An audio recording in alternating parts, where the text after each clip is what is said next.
Oi, meu nome é Júlia. Oi, meu nome é Anne. E nós somos o JanuCast, um projeto de podcast desenvolvido pela Escola Januário Mantelli Neto, que fica na Vila Cisper, Zona Leste, e é coordenado pelo professor Jefferson, do Laboratório de Educação Digital.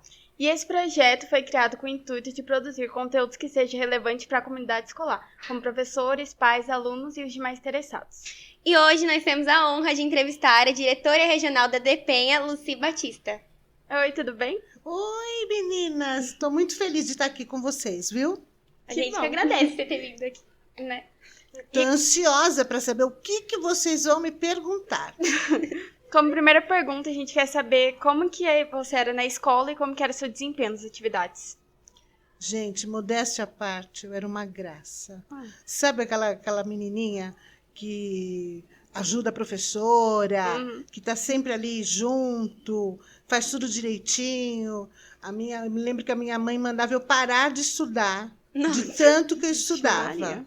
Quando tinha prova, alguma coisa assim, eu ficava tão empolgada, tão envolvida nos estudos, que acabava até exagerando um pouco. Então, eu sempre fui uma aluna muito dedicada. E sempre tive boas notas, bons conceitos, sempre... O meu primeiro emprego, quem me indicou foi uma professora. Uma professora do magistério que me indicou para ser professora numa escola particular. Então os professores gostavam muito de você, né? Gostavam. Foi uma professora que te deu aula, então, né? Foi uma professora que me deu aula. Ela chamava Leila, ela dava aula de psicologia. E aí tinha uma escola na Penha que precisava de professor. E aí ela me indicou e eu comecei dando aula para uma sala de um quarto ano. Então, minha primeira turma que eu dei aula foi para um quarto ano. Legal. E você estudou em alguma escola aqui da região? Daqui da região, não, mas eu sou da Zona Leste, né? Então, eu estudei nas escolas da Vila Esperança ali. Almirante Custódio José de Melo, que é uma escola estadual. Mas eu nunca estudei em escolas da prefeitura, mas sempre estudei aqui na região. E qual era a sua profissão dos sonhos? Ser professora. Ah, legal. Sempre, desde pequena, eu queria ser professora.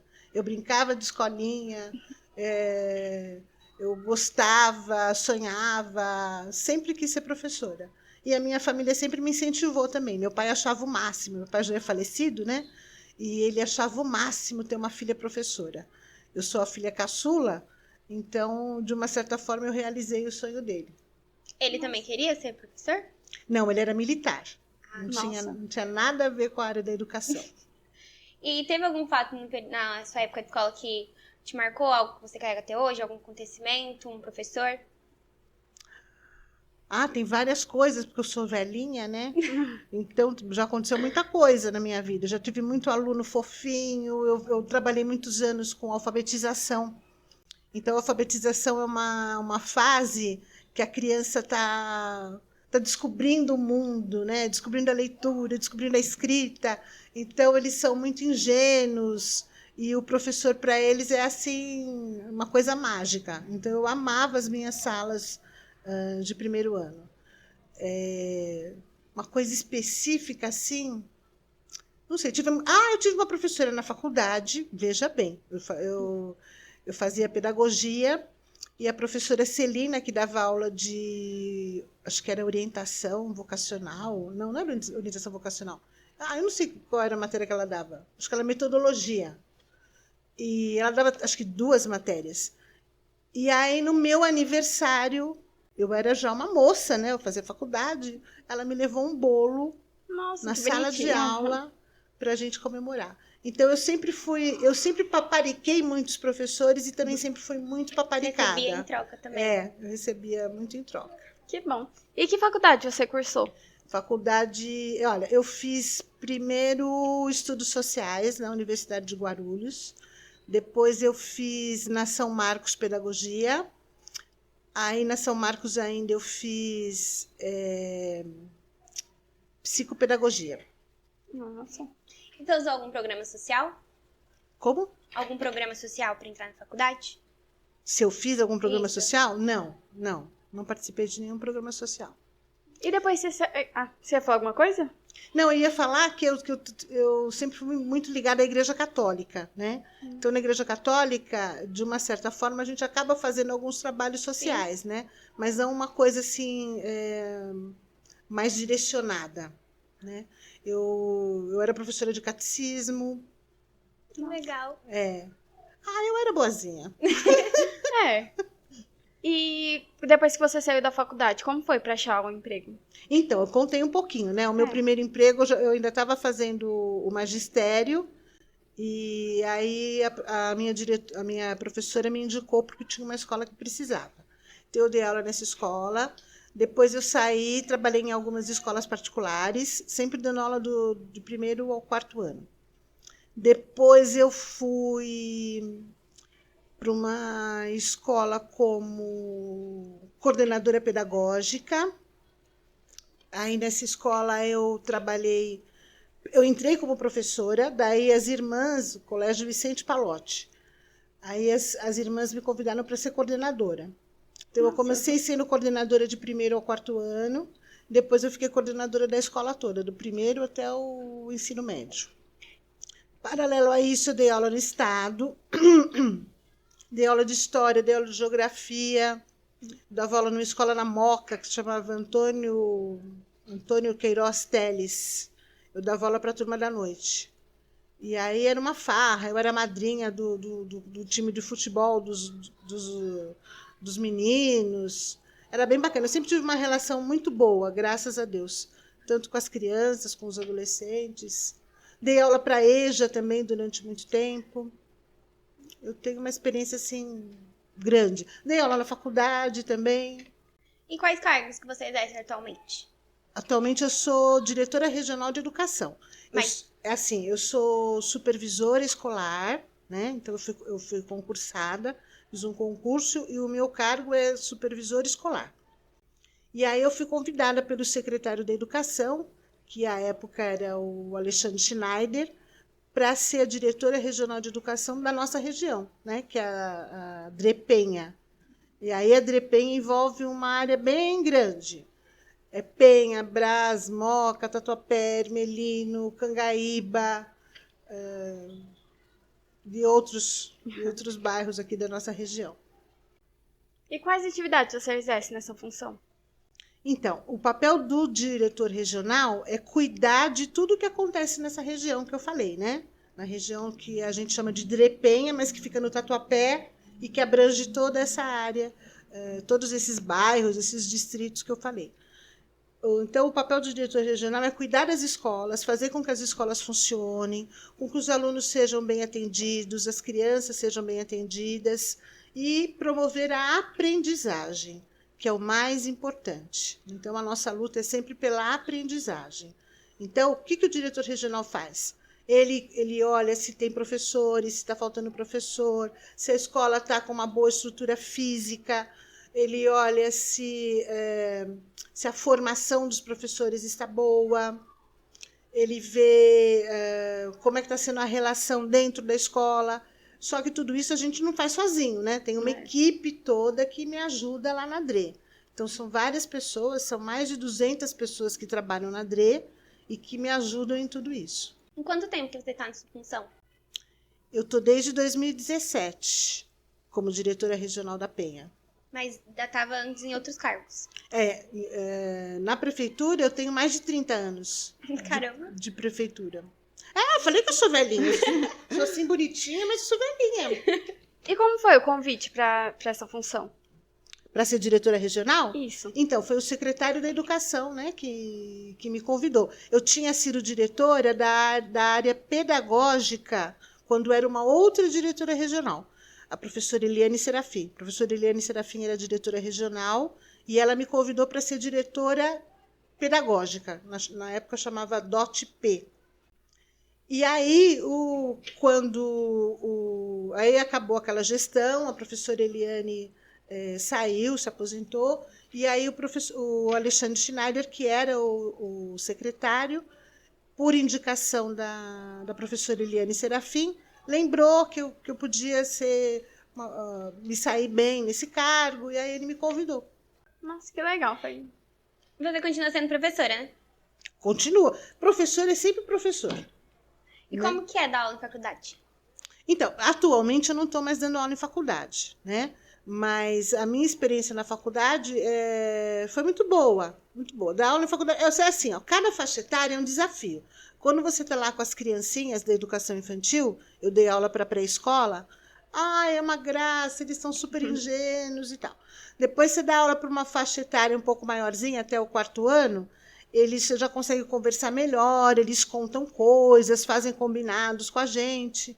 Com os adolescentes é muito legal também, porque é outra faixa etária, é tudo muito rápido, tudo muito intenso, tem as gírias. Eu sempre procurei saber, me conta, o que quer dizer isso? O que vocês estão ouvindo? O que vocês gostam de fazer? Para eu ficar atualizada, né? Para conversar com eles.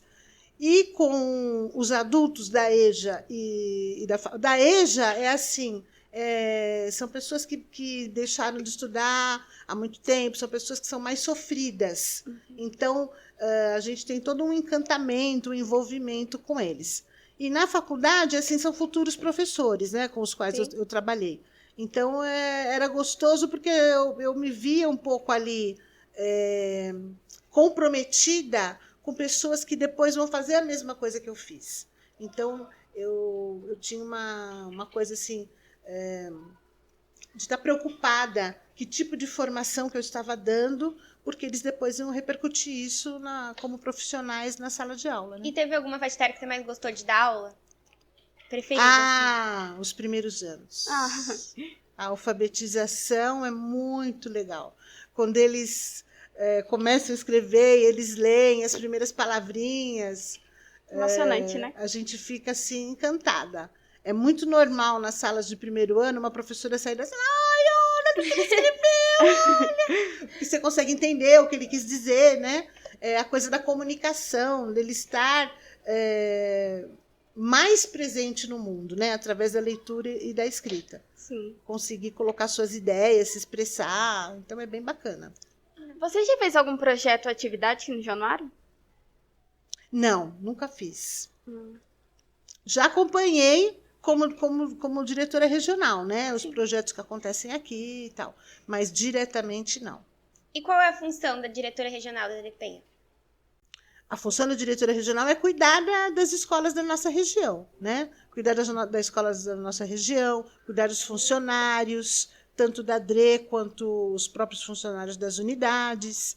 Tudo que acontece aqui na região acaba passando de uma forma ou de outra pela DRE e por mim, né? Então, aposentadoria, até questões assim de benefícios que os funcionários têm, férias, muitas coisas dessa área também passam pela minha mão, passam pela DRE. As escolas particulares também são fiscalizadas pela DRE? Algumas, sim. As escolas que são da educação infantil são acompanhadas pela DRE. As escolas do ensino fundamental, né, que é do primeiro ano em diante, elas são acompanhadas pelo Estado. Então, elas não são subordinadas à DRE. Quem acompanha as escolas da educação infantil, aí sim é a DRE.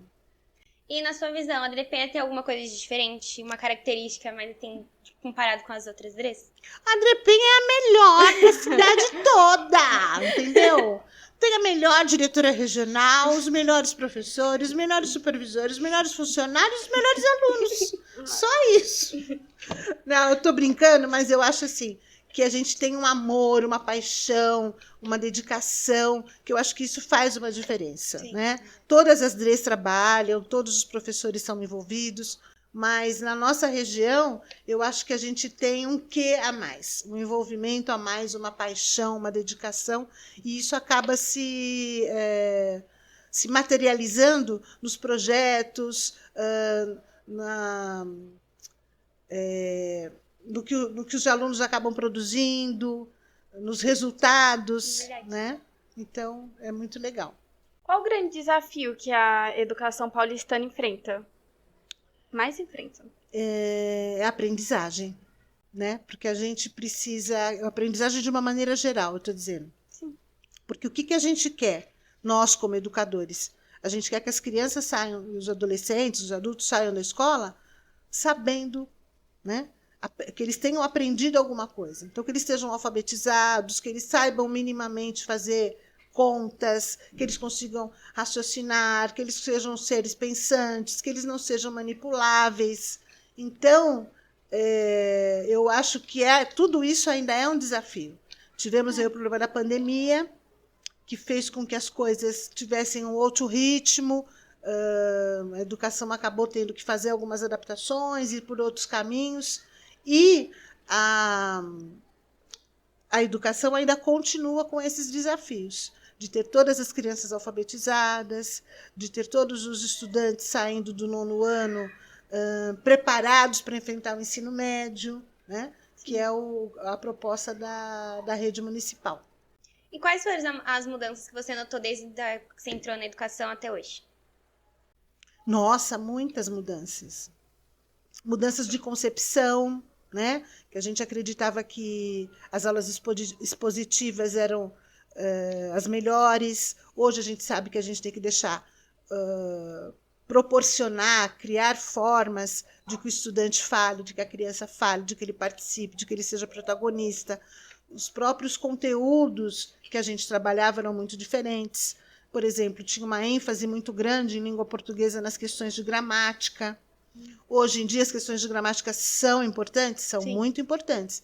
Mas, num primeiro momento, a gente precisa aprender a ler, escrever, se expressar, colocar suas ideias e depois utilizar a gramática para nos ajudar a fazer isso de uma maneira mais qualificada. Então, teve muita mudança.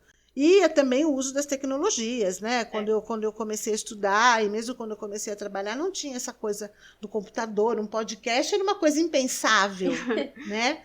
Hoje a gente tem o podcast, a gente tem o celular, tem todas essas tecnologias que nos ajudam. Para vocês terem uma ideia, eu vou contar uma coisa para vocês. Quando eu comecei a trabalhar, para a gente passar o recado de uma escola para outra, hoje em dia você faz o quê? Você manda um e-mail, né? Sim. O ADRE manda um e-mail e atinge todas as escolas. Quando eu comecei a trabalhar na prefeitura, uma escola recebia o recado por telefone, aí ela ligava para outra escola, mandava o recado pelo telefone, aí aquela, então, tinha uma rede. As pessoas tinham que se comunicar através da rede. Então, cada um já sabia para que escola tinha que ligar. Então, o Januário ligava pro Emiliano, o Emiliano ligava para o Céu Quinta do Sol, entendeu? Então, um ia passando o recado para o outro e o último ligava para a Dre ter certeza de que todos haviam recebido o recado. Nossa. Então, é uma coisa que hoje é uma coisa impensada, né? Uma coisa primitiva até. E a gente se utilizava desse meio para poder trabalhar. Isso foi em 2003, 2004, era assim que se fazia. Então, é muito diferente. Nosso professor foi convidado para apresentar o JanoCast em um congresso com a senhora. Como que foi essa experiência? Ai, eu amei. Amei porque é sempre bom a gente conhecer novas experiências. Isso deixa a gente muito feliz, sabe? Porque tem alguns cargos que a gente trabalha que a gente só recebe problema. É o tempo inteiro você tendo que resolver problema, Sim. problema. Quando você vê que tem coisas positivas acontecendo, como é o caso do professor Jefferson, com esse trabalho que vocês estão fazendo, ele faz junto com vocês, vocês fazem junto com ele, e também outros trabalhos que foram apresentados lá no Congresso, faz com que a gente se fortaleça e fale, ai, meu Deus, vale a pena, né? Alguma coisa boa está acontecendo, as coisas estão dando resultados, né? Então, foi uma experiência bem bacana, eu gostei muito. E o professor Jefferson é muito talentoso, muito inteligente, muito dedicado, e eu espero que ele sempre tenha bastante sucesso. E com o surgimento da pandemia, como ficou o seu trabalho? Então, foi bem difícil, porque eu sou uma pessoa que sou muito do contato, eu pessoalmente, né? Uhum. Eu gosto dessa coisa, desse contato físico, do olho no olho, mas não tinha o que fazer. Então, foi bastante difícil, porque eram muitas reuniões online, muitas, eram 5 reuniões por dia, Meu Deus. Reuniões de 2 horas, 3 horas, então era muito cansativo. E presencialmente, na verdade, eu não parei totalmente de ir trabalhar. Eu me revezei com a minha equipe, então tinha alguns dias da semana que algumas pessoas iam e alguns dias da semana eu ia. Então tinha essa parte presencial e tinha essa parte virtual. Então o trabalho presencial nunca parou? Da minha parte nunca parou. Teve Calma. Você se sentia com medo, insegura de trabalhar assim durante a pandemia? Sempre dava, né, um medinho, mas eu procurava não entrar muito nessa, se não vir uma neurose, né? Você não consegue fazer as coisas. E eu tenho, né, uma pessoa idosa na minha casa que faz tratamento de câncer. Então eu tomava muito cuidado, sempre de máscara, mas sempre assim, pensamento muito positivo, porque inclusive eu comando uma equipe grande. Então, se eu começasse a entrar nessa neurose, nesse medo excessivo, eu não fortalecia as pessoas, né? Então, eu tinha que me fortalecer para passar esse otimismo de que as coisas iam melhorar, de que iam dar certo, para que as coisas acontecessem, né? Tem algum sonho, objetivo que você ainda não alcançou? Sempre tem, né? Sempre tem alguma coisinha, né? Não sei, não saberia te falar assim agora nada específico, mas a gente sempre tem alguma coisa que a gente quer comprar alguma coisa, ou quer ser mais feliz fazendo tal coisa, ou quer se aposentar, não é o meu caso, eu não estou querendo me aposentar. Mas a gente sempre tem alguma coisa, porque senão a gente deixa de viver, né? Os sonhos é que mobilizam a gente, é que fazem a gente... fazem com que nós nos esforcemos, fazem com que nós nos dediquemos a alguma coisa, para poder realizar aquele sonho. Quais atividades você faz nos momentos de lazer? Brincar com os meus gatos. Eu amo os meus gatinhos, eu adoro brincar com eles. Às vezes, quando o dia está muito difícil, muito pesado, eu fico pensando, ai meu Deus, não vejo a hora de chegar em casa e brincar com os gatos. É como se recarregasse essa energia. Dá uma respirada, porque eles são muito ingênuos, né? Muito verdadeiros, muito carinhosos, então... A principal é essa, mas eu gosto de ver uma televisão, adoro uma novela, gosto de ler também de vez em quando, mas é que às vezes eu estou tão cansada e já li tanto, já fiz tanta coisa que às vezes a leitura não é a minha primeira opção, mas escutar música também gosto, adoro uma música. Você já fez algum trabalho fora do Brasil?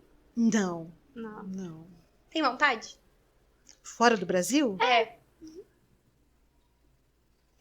Não tenho vontade, não. Tem gente que tem, né, essa coisa, né? Ai, dos Estados Unidos, da Europa. Eu fui para a Europa, tive a oportunidade de fazer uma viagem. Fiquei louca, enlouquecida, achei tudo lindo, maravilhoso, mas a minha casa é a minha casa.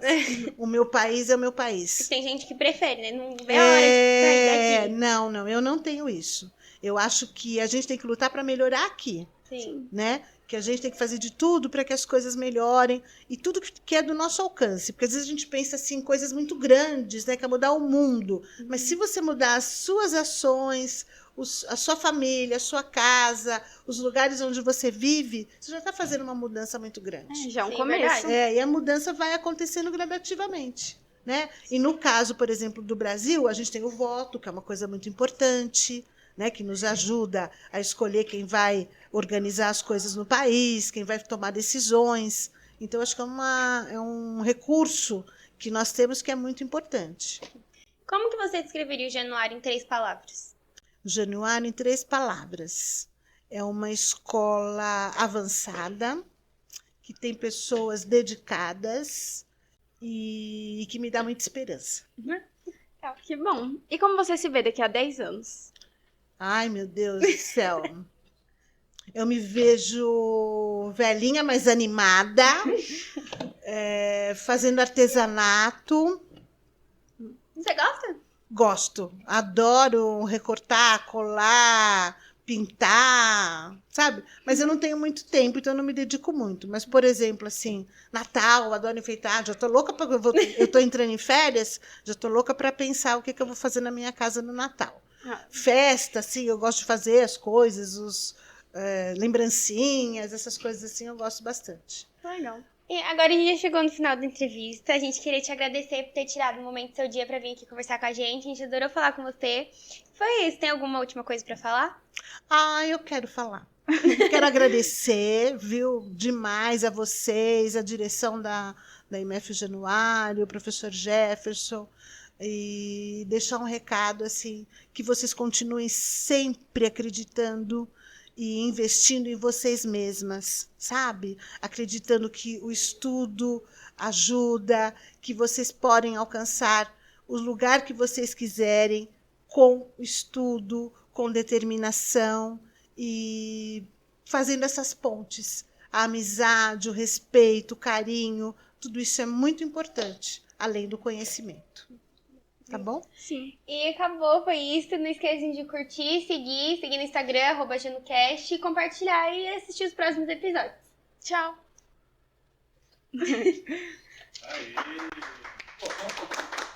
Foi bem rapidinho. Nossa, gente, eu fui no túnel do tempo, você falou da rede. Eu que mandava